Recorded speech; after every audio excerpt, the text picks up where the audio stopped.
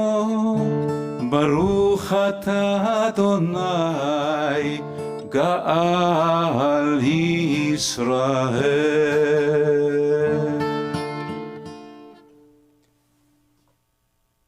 Let there be love and understanding among us.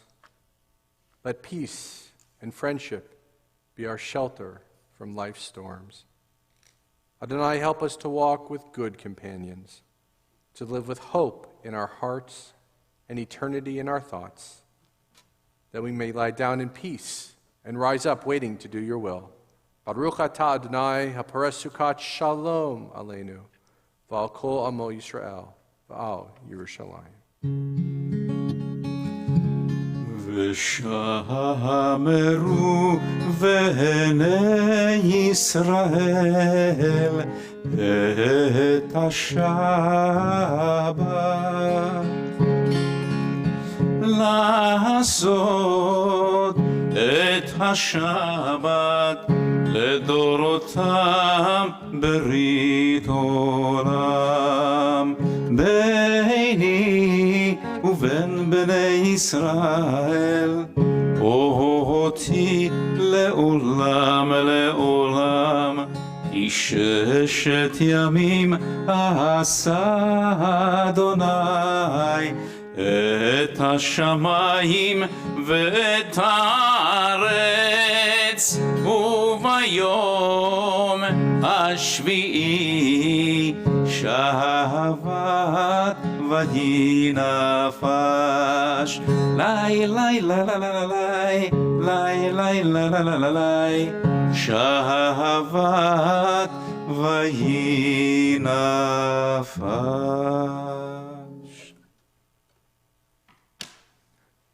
Pray as if everything depended on God.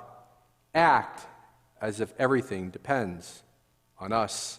Let us rise for our prayer of our ancestors, our tefillah. אדוני שפתי תפתח ופי יגיד תהילתך. Adonai, open up my lips, that my mouth may declare your whole praise. Baruch atah Adonai, Eloheinu, ve'Elohei avotenu ve'imotenu, Elohei Avram, Elohei Yitzchak, ve'Elohei Yaakov, Elohei Sarah, Elohei Rivka, Elohei Rachel, ve'Elohei Leah, האל הגדול, הגיבור והנורא, אל עליון, גומל חסדים טובים, וקונה הכל, וזוכר חסדי אבות ואימהות, ומביא גאולה לבני בניהם, למען שמו באהבה, מלך חוזר ומושיע ומגן. ברוך אתה אדוני, מגן אברהם ועזרת שרה.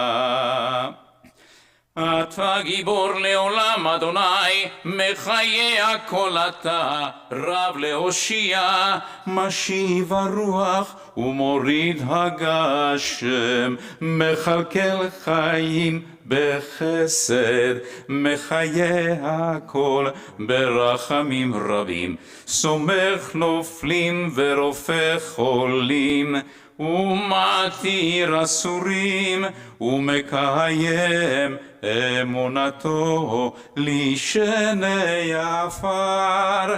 מי כמוך בעל גבורות, ומי דומה לך, מלך ממית ומחיה, ומצמיח ישועה, ונאמן אתה להחיות הכל. ברוך אתה אדוני, מחיה הכל.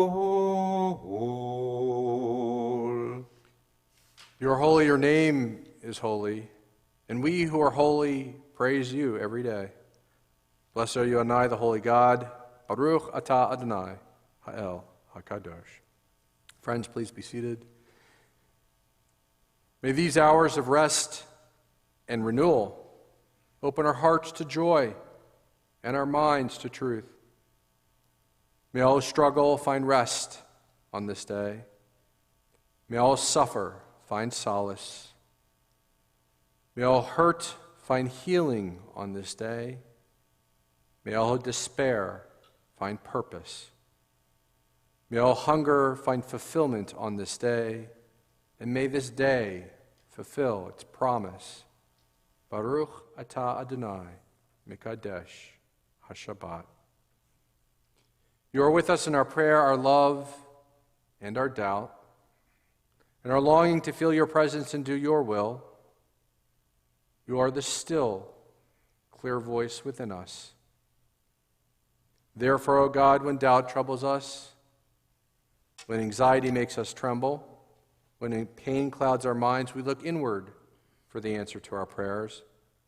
And there may we find you and find courage, insight, and endurance, and tolerance, and forgiveness, and listening, and unity.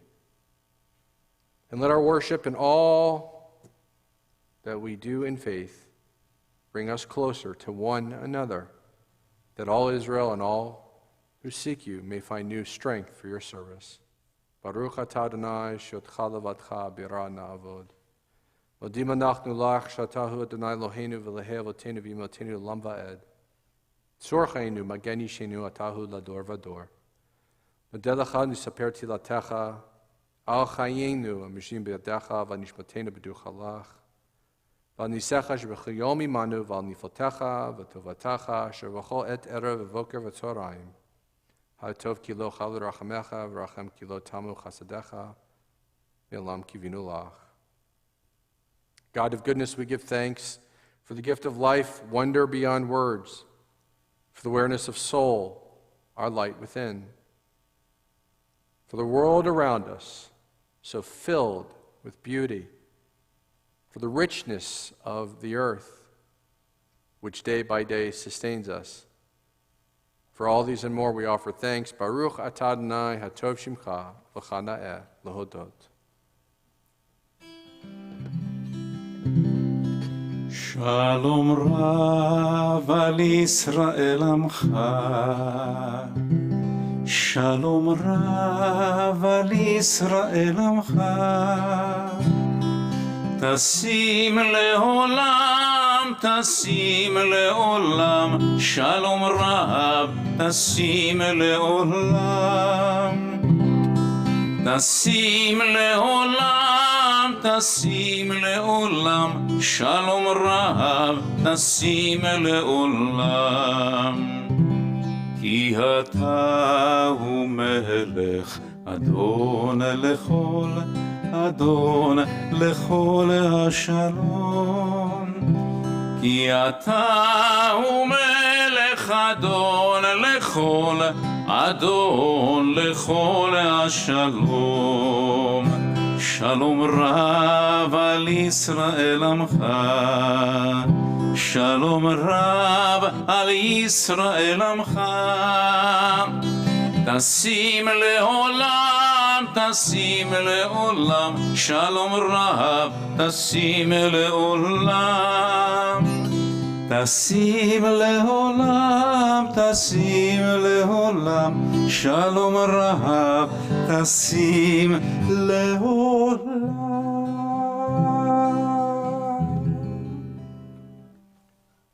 Let us take a few moments of silent prayer and private reflection, guiding language that may be found from throughout our tradition and prayers that may spring from our hearts.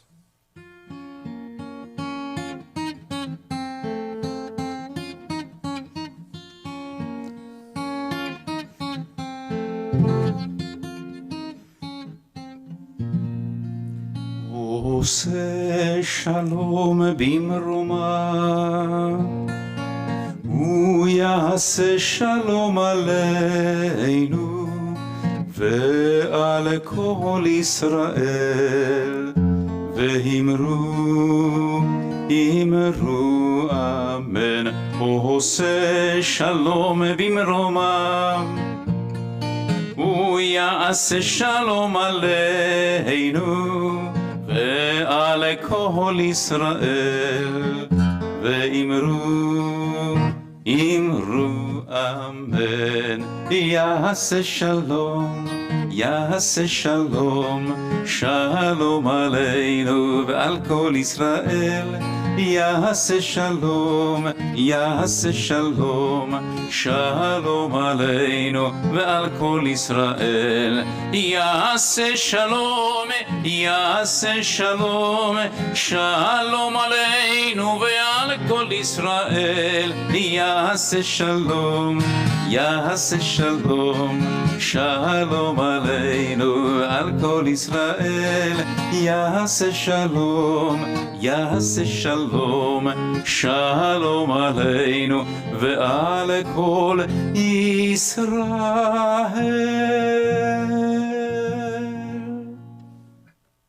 We take a few moments to embrace all those who are in suffering of body, mind, and spirit, as well as we are thinking in particular of all those who are suffering in our sister congregation in Texas, as well as all those who are on the front lines enduring and fighting and falling prey to the scourge of the pandemic, our frontline workers, our essential workers, our heroes of the medical community. In particular, we embrace those in our own community, our loved ones, our friends, or even perhaps to ourselves in need of prayers of healing on this Shabbat. We lift up Ann Becker, Richard Blanke, Dick Blattner, Abe Cohen, Lauren Fela, Vaila, Seth Galwasser, Kathy Greenberg, Dr. Robert Greenstein, Don Harvey, Larry Jurist, Hannah Cates, Ruth Kornbluth, Phyllis Lewis, Charles Messing, Sharon Metzner, Louis Montiel, Andre Peterson, Elwood Powers, Diana Ramos, Michelle Robinson, Gabrielle Rosenthal, Molly Salsitz, Milena Schroeder, Larry Smith, Sheila Smith, Amy Sponseller, Ray Strauss, Sally Thanhauser, Charlie Wolf, and Martin Zoffman. We continue with our Misher Berach, our prayer of healing.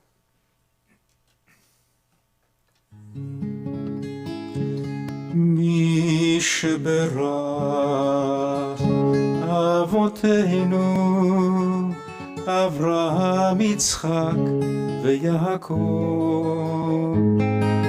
שרה, רבקה, רחל ולאה, הוא יברך וירפא את החולים. מי שברך אבותינו, אברהם, יצחק ויעקב. שרה, רבקה, רחל ולאה, הוא יברך וירפא את החולים.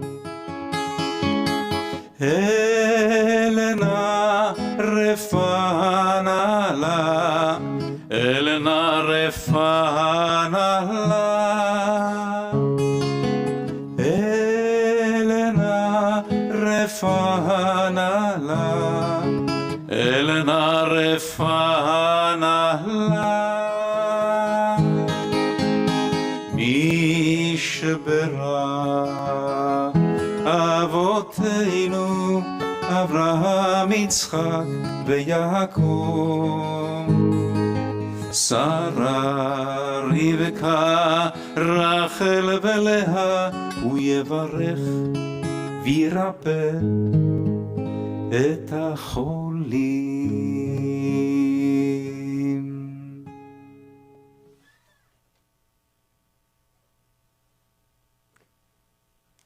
People have been asking, did you know him? Rabbi Charlie? We were actually separated by only a couple years, at the Hebrew Union College, where we both attended the same seminary. For those of us who may not be as familiar, there are 3 primary campuses here in the United States that overwhelmingly Reform rabbis are ordained from, and we go to the 3 separate campuses. We're brought together for our first year in Jerusalem on the same campus, but then we branch off into 3 separate campuses.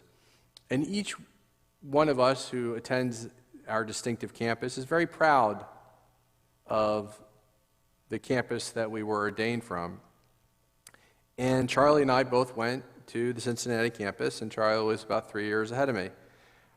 I peripherally knew Charlie.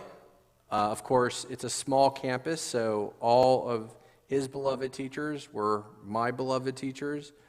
Many of his friends are friends of mine, and we're part of a very small and supportive community. One of the reasons that I went to the Cincinnati campus, even though I had grown up on the East Coast, is I wanted to have the experience of living as a Jew and growing as a rabbi in an environment that was largely the greater community non-Jewish.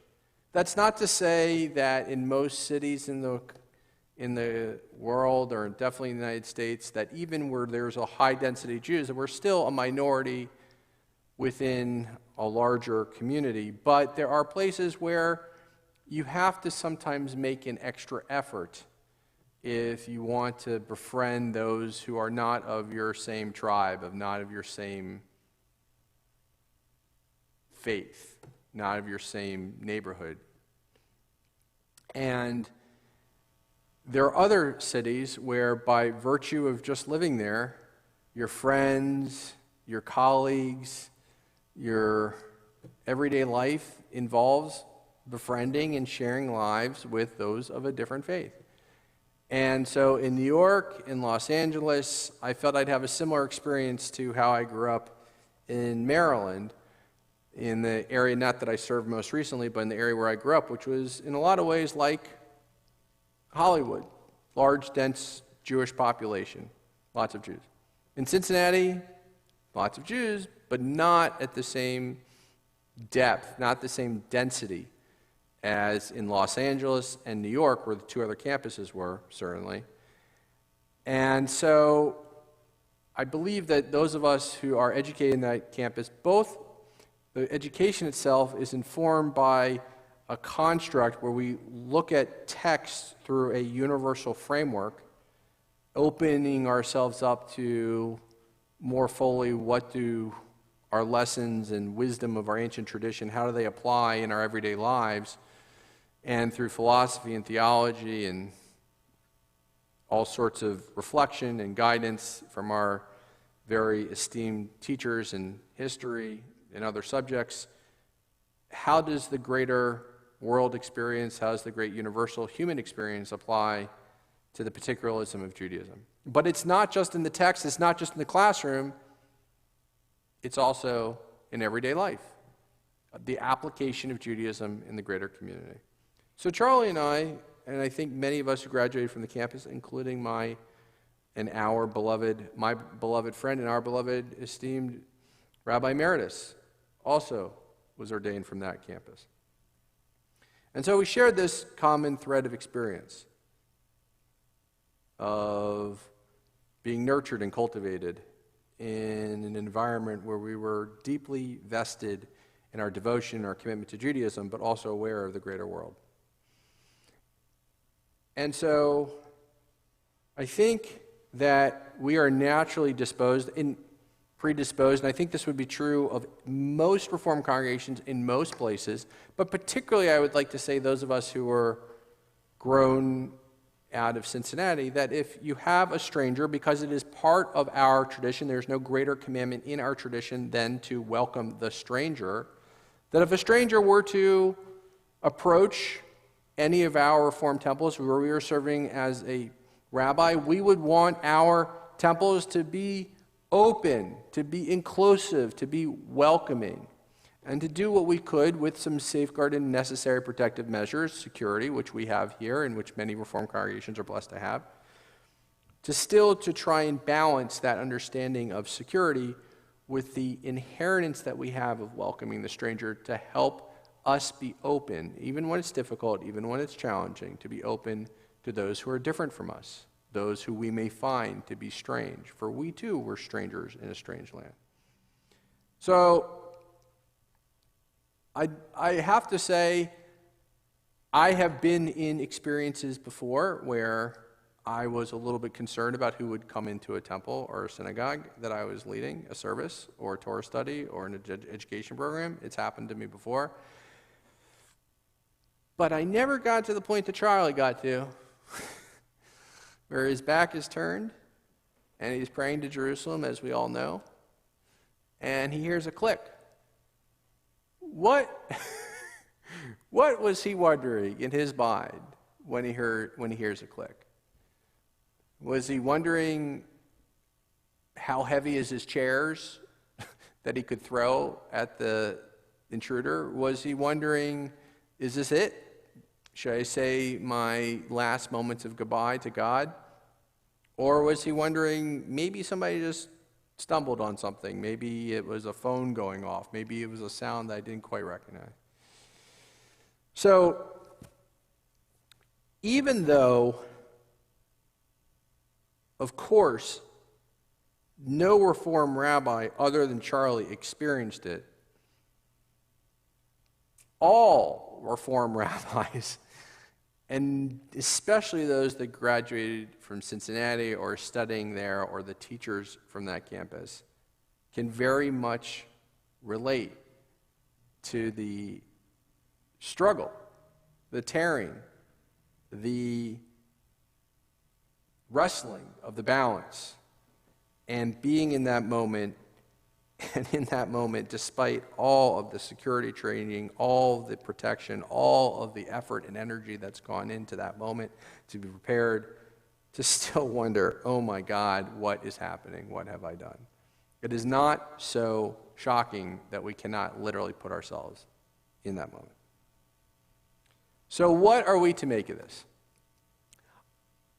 I believe that how we have reflected and experienced the trauma of the last week has as much to do with ourselves, each and every one of us, as it has to do with the actual events that happened in Texas. That we all have our individual approaches, individual dispositions, individual understandings, life experiences, and they inform and guide us and give us a perspective that is unique to each and every one of us. And so what we hear is oftentimes not just the event, but also what is our reflection on the world. So we can learn and hear a little bit about not just what happened in Texas, but also hear from the diversity of experiences. So we hear voices other than ourselves, perspectives other than ourselves, which also helps us to be stronger, be more informed, be more prepared, be more aware as Jews, as human beings in our world. Our Parsha this week has such an opportunity. Moses is, as we know, heralded as this wonderful, greatest leader of our tradition. We're called the Mosaic tradition for the inheritance of his wisdom, the knowledge that he shared with us. Moshe Rabbeinu, Moses, our great teacher, that none other would ever arise like Moses again.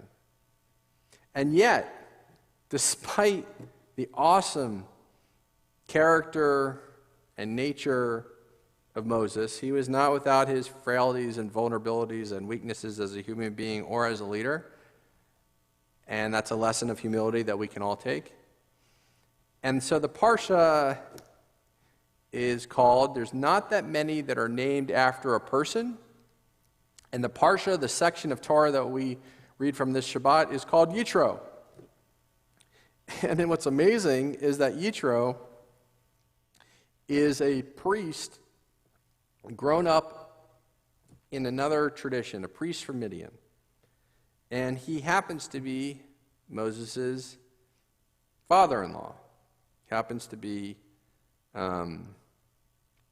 a wise person in his life. And so, what is it that we can learn from Yitro? Moses learns from Yitro how he can reconstitute, reconstruct, reorganize the society, the way of the functioning of the people that he's leading, such that it can be more just, such that it can be more efficient, such that it can be stronger, more robust. Yitro gives Moses a lot of advice. And it's interesting to note that Yitro's advice comes from his experience, which is very different, the priest of Midian, than what Moses had possessed. So let's go in that direction in the spirit of Yitro and learn from some of the Yitros of this past week, people that are different from us and what they had to say. Now, the first category of Yitros has to do with Jewish thinkers, Jewish authors, Jewish sometimes luminaries or everyday pulpit leaders, and what they took out of all this. So that's the first category, Yitros. And I have just a small selection, a handful of those Yitros. One was done by actually, I've authored a couple opinion pieces. I think my friend Daniel is taking a page, maybe perhaps off of his friend. And he had a piece authored in the forward from this past week. And it was very interesting. He had started as a Twitter feed, and his Twitter feed had picked up some steam. I don't have a Twitter feed. And in his Twitter feed, he said, this is the price of attacks of the Second Amendment. This is the price that we're paying. That when there's such an availability of guns in our world, that Jewish communities pay a disproportionate price for the availability of those weapons in our society, the prevalence of them. He's wanted us to know that synagogues of his size, he has 5 rabbis there. He's one of a team. They don't have seniors. It's kind of like a very horizontal type of leadership style. That in communities of that size, they're paying at least $50,000 to $150,000 a year for security. He also wanted to know that it wasn't just what they pay for security, it's the hundreds of hours of staff time that are devoted to the discussion, the reflection of it, and their lay leaders. We can relate to both of those.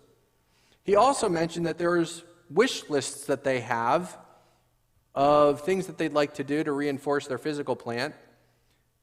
Not necessarily building a wall around their temple, but there are things that they'd like to do that they don't have. And that the question has to become, when they're taking these additional measures, these security steps, by the way, very proud, some of them that we've already adopted here in Solel, that they have to make a determination, do I go ahead and make my physical plant more secure, or do I work for the community? Do I invest in efforts for community to better the community? Do I put those energies and time and resources into security or for the kids? Do I put those energy and times and securities for having more staff, for programming, for education, for taking care of the sick? This is the balance that Rabbi Daniel Bogart out of St. Louis wanted us to reflect on. That was his Yitro. Another rabbi responded to a piece in the Forward. Forward got a lot of attention this week, as would naturally be one of the leading newspapers in the Jewish community. The Forward put out a piece saying that Rabbi Charlie was on his way out the door, surprising to some of us in Texas, because of, it was suggested, maybe a declining membership.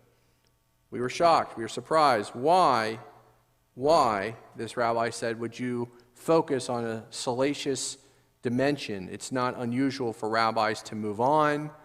It happens, and he should have been heralded, and the focus should have been on his heroic efforts and all that he has contributed and is beloved in that community and has done for the greater community. And then there was a counter response suggesting that no, the piece was balanced, and it's an opportunity for maybe congregations to reflect on what their values are and maybe to give us a fair and balanced approach to the struggles that rabbis and clergy endure. There was another piece in the Washington Post by a well-known columnist who wanted us to reflect more on how the challenges of the institutionalization and the inappropriate use of the institutions of social media and their proliferation are cesspools for the dissemination of tropisms that have been long endured but are now at the fingertips of so many more and actionable and create a fever pitch. Of course, we're talking about how the terrorist thought that the Jews controlled everything, from the media to the government, and that if he would just go to a temple or synagogue, he actually believed that because of the Jewish control over the world, and we know that these tropisms have been as long as there have been, unfortunately, Jews on this earth, and most recently with the pandemic, and we've heard it on the right wing, we've heard it in the stratosphere also, that the Jews, because we've been involved so much in the medical industry and the pharmaceutical industry, that really this is all a pandemic aimed to euthanize and sterilize the non-Jewish population. I have to say, if by the numbers, that is not a successful story in terms of population of humanity. But that it's very dangerous, and we've heard the whole thing about space lasers and the whole craziness, or the Jews control the weather, and that's why we're into this global warming issues and focused on climate, that these are very dangerous tropisms, and that we need to focus more on the government and our own Jewish institutions and law enforcement, which were all strong in force, but we need to be even more invested in how these institutions can work together and be agitated to take a more responsible role and involvement in social media. Then there was a piece about decrying how the representation in the media of the attacker in such a way where it was suggested that the attacker was not engaging in this activity because of anti-Semitism. That he just happened to be, for instance, as one of my congregants said, he just happened to wander into the temple versus the church across the street. And wondering whether that narrative was because it was inconvenient for some, particularly perhaps on the left. It was suggested that someone who was not a white supremacist, somebody who was not a representative of a group of people who are considered to be zealous and antithetical to reason and to enlightenment and to basic norms of society, that was perhaps a reason for that framing.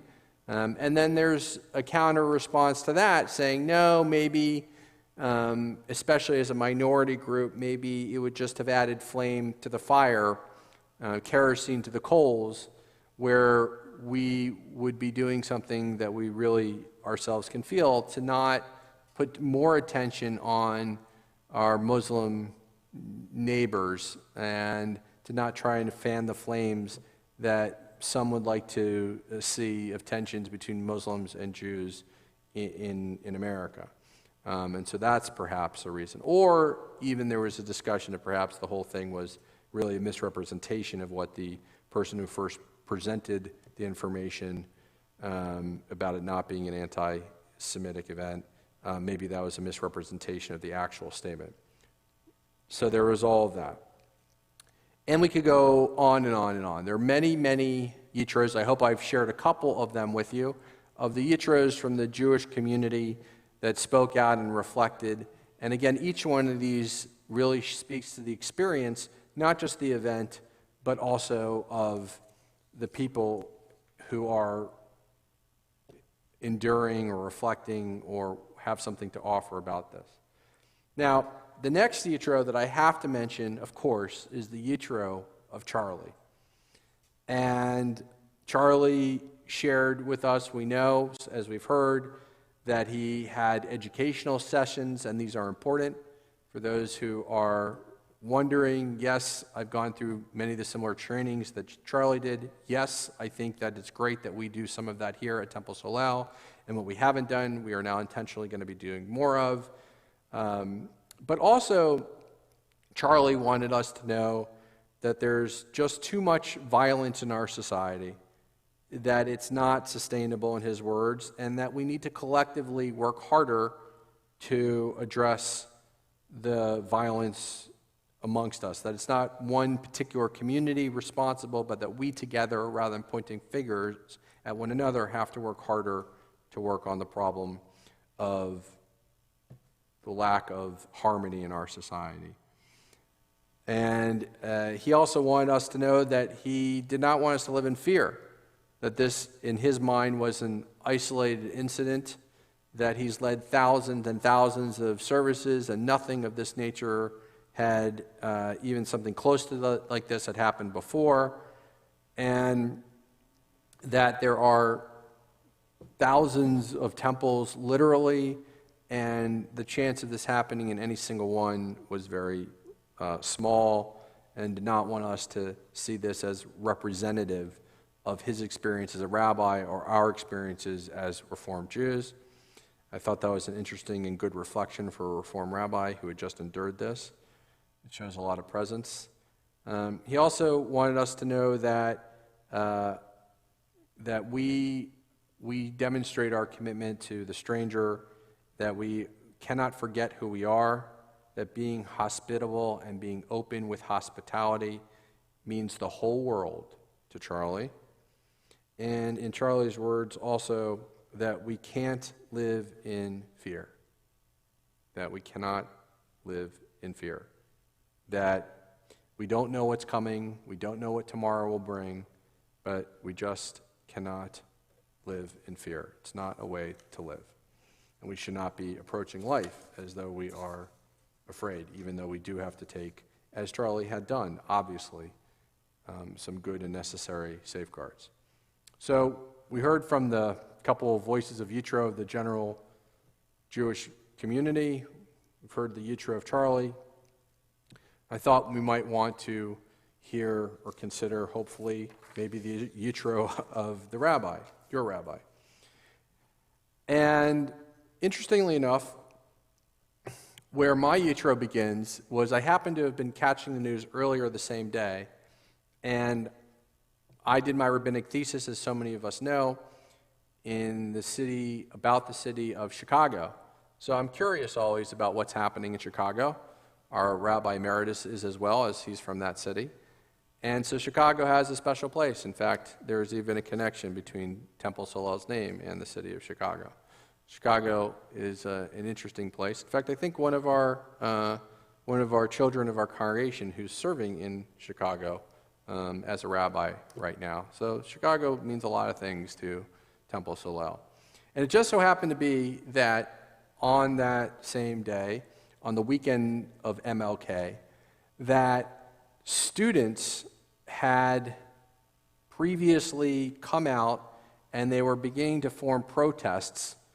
Why? Because there had been previously a teacher strike where teachers were refusing to go to the schools in Chicago, largely African American, largely impoverished, because they didn't have the necessary safeguards or protections from the pandemic, and the teachers felt that they were in a really in harm's way.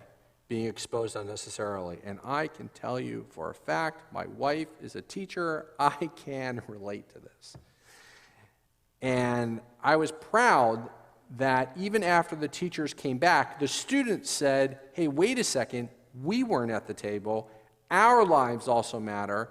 And I can tell you, even here in Hollywood and throughout this country, there has been a disproportionate negative impact in this last round of COVID on youth. And so they're saying, wait a second, we don't yet have the necessary precautions. We don't yet have the necessary testing. So even though it may be on its way, even though you may feel like we've made some progress, we don't feel safe. And they began to protest. And then, all of a sudden, for the next 11 hours, with rare exception, each and every news channel was focused on Charlie and what was happening in Texas. One rabbi, one community.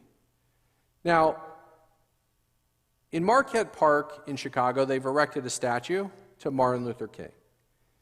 And that work came about because of Jews and Muslims working together to help to encourage a area, support an area that is largely African American and impoverished. And in that area of Marquette Park, a good friend of mine, Rami, where I happen to have been able to work as a fellow in Chicago, who has now reached national acclaim for his work, has erected an MLK statue, but more than that, has helped to breathe in the virtues of MLK in that area of Chicago, achieved in no small measure by the foundation built between a rabbi, a Reform rabbi, a Jewish organization, and a Muslim organization working together.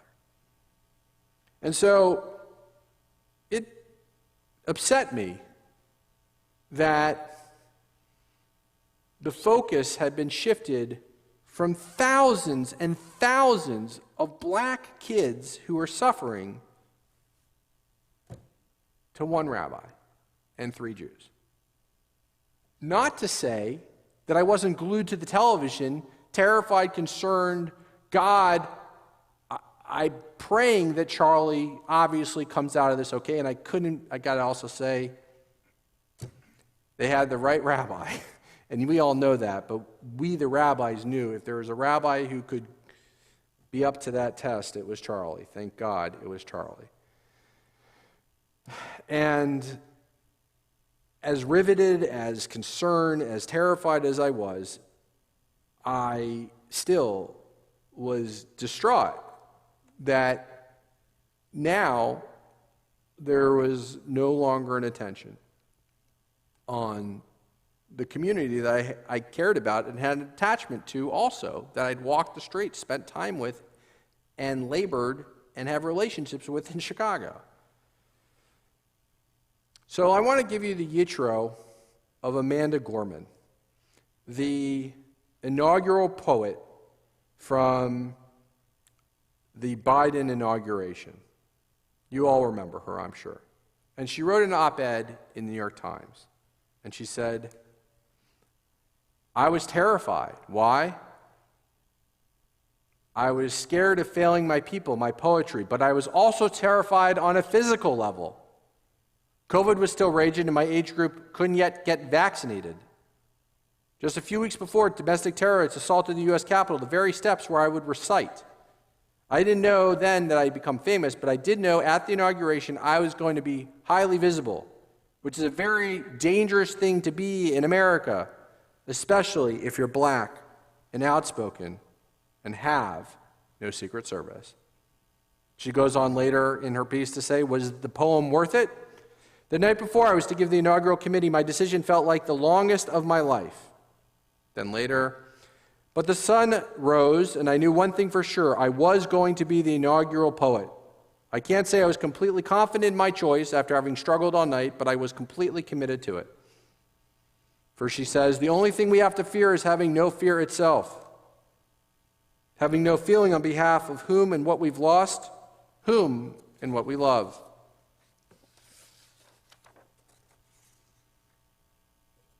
And as she had experienced the power of the poem, as she lived through that experience, she says, while the inauguration might have seemed like a ray of light, this past year for many has seemed like a return to the same old gloom. Our nation is still haunted by disease, inequality, environmental crises, but through our fears may not be the same. We are not. If nothing else, this must be known. Even as we've grieved, we've grown. Even fatigued, we found that this hill we climb is one we must mount together. We are battered but bolder, worn but wiser. I'm not telling you to not be tired or afraid. If anything, the very fact that we're weary means we are by definition changed. We are brave enough to listen to and learn from our fear. This time will be different, because this time will be different. We already are. And yes, I am still terrified every day. Yet fear can be love trying its best in the dark. So do not fear your fear. Own it. Free it. This isn't a liberation that I or anyone can give you. It's a power you must look for, learn, love, lead, and locate for yourself. Why? The truth is, hope isn't a promise we give. It's a promise we live. Tell it like this, and we, like our words, will not rest. And the rest is history. The Yitro of our Jewish luminaries, our rabbis, our authors, our columnists, the pundits, these are Yitros that are important for us to hear and listen and reflect upon. Of course, I take particular pride in the Yitro of my colleague, Charlie, who reminds us to not live in fear either, and to live by welcoming the stranger, and to be vigilant in our security, but also vigilant in our devotion to our ever-loving inheritance. But let us also have the courage to ask the difficult questions. As many of us bemoaned, why do we not hear necessarily more from Christian friends or Christian colleagues, which, by the way, I'm sure Charlie would have if it had been me. And I can tell you from my work in the past 10 years as a rabbi, I heard from more Christians and I heard from more Christian leaders than I heard from Jews on that day. That's the truth. But it didn't come from my asking the question or wanting to be heard about my story, although many were curious and I was happy to share. It came from being there over and over again, tirelessly, lonely, alone, living in fear, standing as an ally, willing to go into the dark places and pray, I hope, with humility to be a Jewish light of concern in the inner city of Chicago, in the inner city of the hinterland, and two, I pray, here in Florida. We need to ask more questions. We need to face the reality that perhaps it is difficult to open ourselves up to the stranger. And what I mean by the stranger, those who are strange to us. It is difficult to be open and available and vulnerable to the plight of the world. It's difficult to hear that we have tremendous power and wealth and responsibility comes with that. Let us use it wisely. Let us live by the virtues of our Jewish teachers.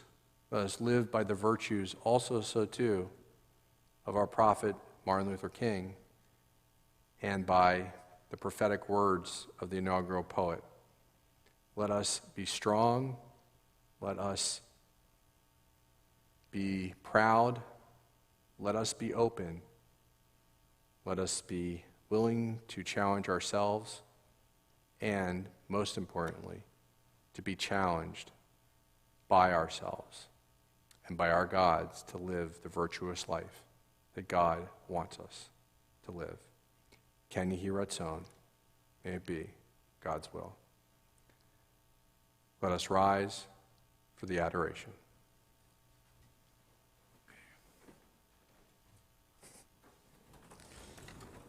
עלינו לשבח לאדון הכל, לתת גדולה ליוצר בראשית, שלא עשנו כגויי ארצות, ולא שמנו כמשפחות האדמה, שלא שם חלקנו כהם, וגורלנו ככל עמונם, ואנחנו קוראים ומשתחווים ומודים, לפני מלך מלכי המלכים, הקדוש ברוך הוא. Friends, please be seated.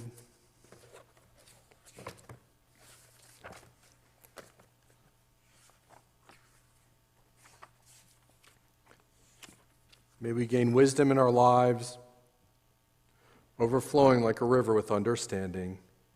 Loved each of us for the peace we bring to others. May our deeds exceed our speech, and may we never lift up our hand but to conquer fear and doubt and despair. Rise up like the Son of God over all humanity. Cause light to go forth over all the lands between the seas, and light up the universe with the joy of wholeness, of freedom, and of peace. ונאמר והיה אדוני למלך על כל הארץ ביום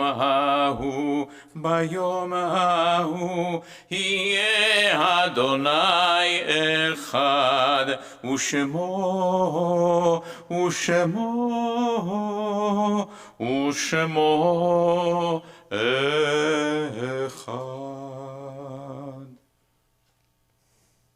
We now turn to a portion of our service where we offer names and words of those who have been taken from us at this season in years past.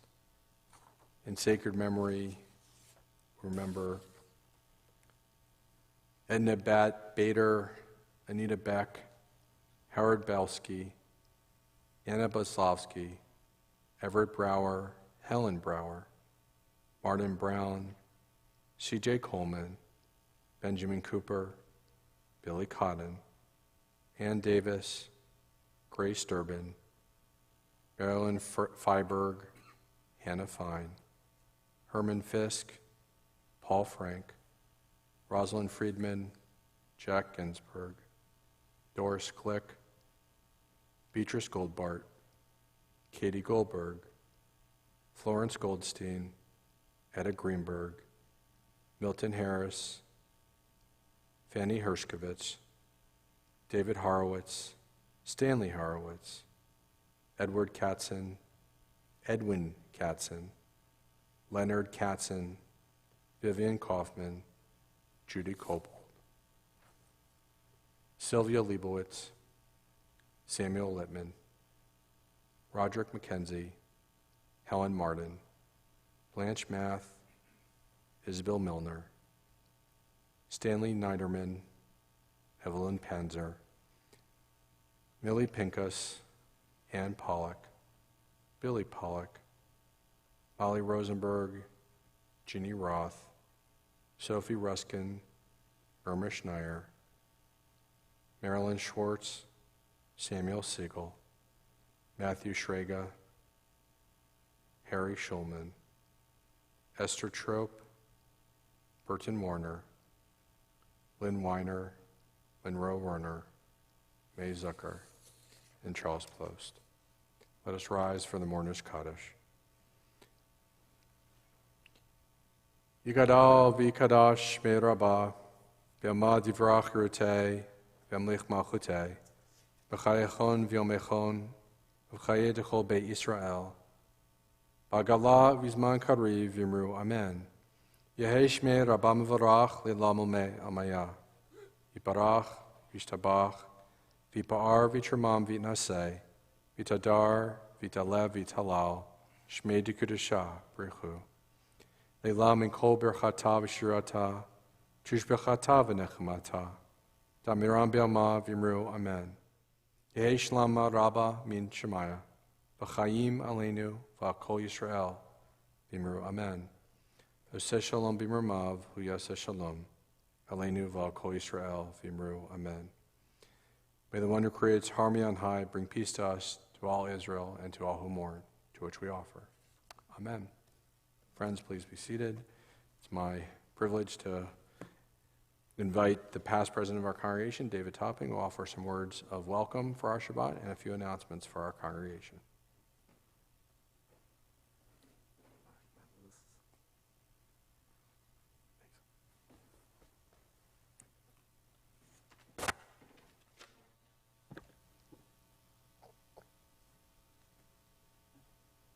Shabbat Shalom from the Board of Directors of Temple Solel. Virtual Torah study with Rabbi Plost begins tomorrow morning at 9:30. It's a great way to share a part of your Shabbat among congregants and friends. Please join us. Religious school begins at 10 a.m. on Sunday, January 23rd. We thank our instructors and coordinators for creating meaningful relationships between our students and their synagogue life, rituals, holidays, history, and prayer. And of course, Shabbat services begin at 7:30 next Friday, January 28th. The new date for the Brotherhood organizational meeting and get-together is Wednesday, February 23rd. Please keep an eye out in the Pathfinder for more specifics as the day gets closer, but please mark your calendar now. And the new date for Mitzvah Day is February 27th at Dania Beach Patch Garden. Can you volunteer in our office on Friday mornings? If you can, we sure can use your assistance. Please call Anita at the temple and say yes that you will assist. We really appreciate it. Please use the Pathfinder as a valued resource. The temple has a lot to tell you. For instance, I'm sure you notice that each month the section labeled Tzedakah is updated to show the recent month's heartfelt giving our congregants and friends contribute to the family of Solel. Each donation is so valuable to our congregation, and on behalf of the board and clergy, I want to say Toda Rabah, thank you to each and every one of you.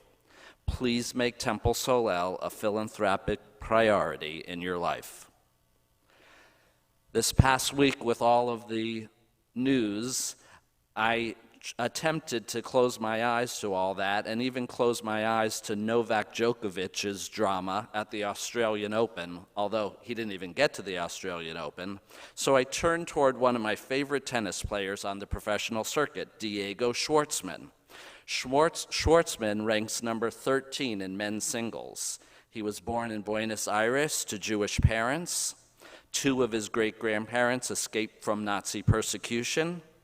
Both sides of his family emigrated from Eastern Europe to Argentina. He began playing tennis as a child at the JCC Sports Club in Buenos Aires, since the other sports clubs in the city did not allow Jews. With all of his tennis practice, he still made time to go to Hebrew school and become a bar mitzvah. Although surprisingly he lost in round 2 of the Australian Open, I do recommend you watch his future matches and root for him. Shabbat Shalom.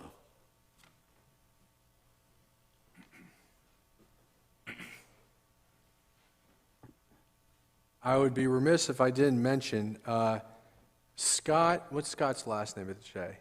Scott Ehrlich. The JCC here in Broward is a special place to so many of us at Temple Solel. And Scott, the CEO of the JCC, has done a phenomenal job there. His passion growing up was tennis, and he came from the tennis world, and you can tell it by just going to the Broward JCC. They have phenomenal courts. But also something special that we may not know is that for the Maccabi games that are upcoming, that Scott is the team captain for the entire United States, helping to field the United States team to, I believe it's the whole U.S., to the games. So, the tennis plays a special role here in South Florida, and Scott is one of our leaders that helps make that possible. And so thank you for lifting up the connection between Judaism and tennis in our community, David. Let us be uplifted as we consecrate our Shabbat in joy with our Kiddush. ברוך אתה אדוני אלוהינו מלך העולם בורא פרי הגפן ברוך אתה אדוני אלוהינו מלך העולם אשר קידשנו במצוותיו ורצה בנו ושבת קודשו באהבה וברצון הנחילנו זיכרון למעשה וראשית כי הוא יום תחילה למקראי קודש זכר ליציאת מצרים כי בנו בחרת ואותנו קידשת מכל העמים ושבת קודשך באהבה וברצון הנחלתנו ברוך אתה אדוני מקדש השבת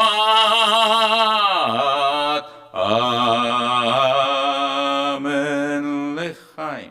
Chaim.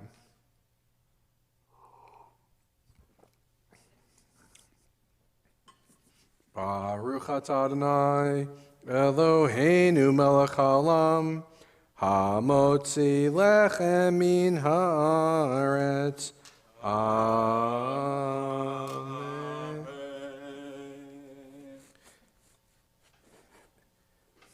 We have a special concluding prayer, which I'm sure will be familiar and also meaningful to many of us here this evening.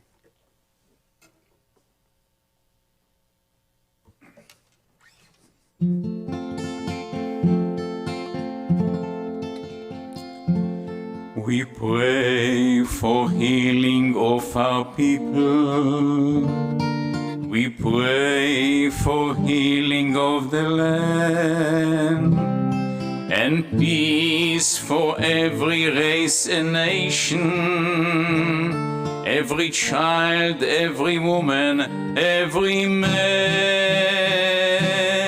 Heal us now, heal us now, heal us now, heal us now, heal us now.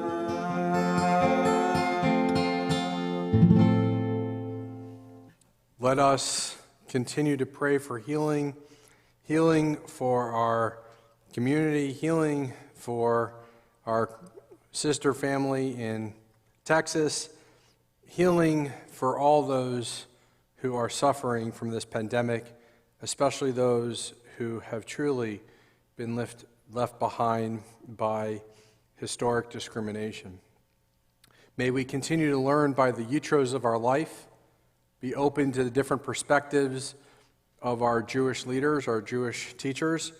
May we always, we pray, listen to our religious leaders of our many faith traditions, and may we continue to be uplifted and learn from the yitros of life's experiences, opening ourselves up to the beauty, the wonder, the diversity of the world that God has created.